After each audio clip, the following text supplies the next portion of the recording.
Class 4-এ পড়ে আমার সন্তান, আমার ছেলে সারা শোল পুড়ে গেছে।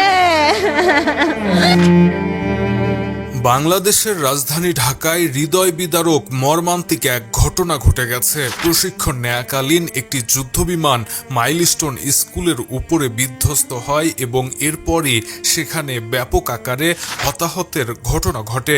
সর্বশেষ পাওয়া তথ্য অনুযায়ী অন্তত 20 জনের মৃত্যুর খবর পাওয়া যাচ্ছে। তবে এই মৃত্যুর সংখ্যা সময় গড়ানোর সঙ্গে সঙ্গে আরও বাড়তে পারে।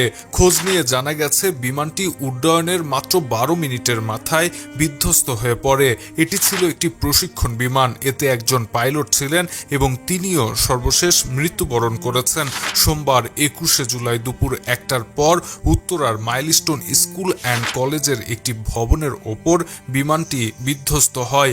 এদিকে বিমান বিধ্বস্ত হওয়ার ঘটনায় সারা বাংলাদেশে শোক নেমে এসেছে। সামাজিক যোগাযোগ মাধ্যমে প্রকাশ হওয়া ভিডিও এবং ছবিগুলো দেখে চোখের পানি ধরে রাখতে পারছেন না সাধারণ মানুষজন। সাহায্য করা, এমনকি রক্ত দেওয়ার জন্য হাসপাতালগুলোতে রাজনৈতিক নেতাকর্মী সহ সাধারণ মানুষজন ভিড় জমিয়েছেন, যে যার মতন করে উদ্ধার কাজে অংশগ্রহণ করেছেন। চোখের সামনে এতগুলো প্রাণ চলে যাওয়া কিছুতেই মেনে নিতে পারছেন না সাধারণ মানুষজন। Shahriar Alam, EBD news.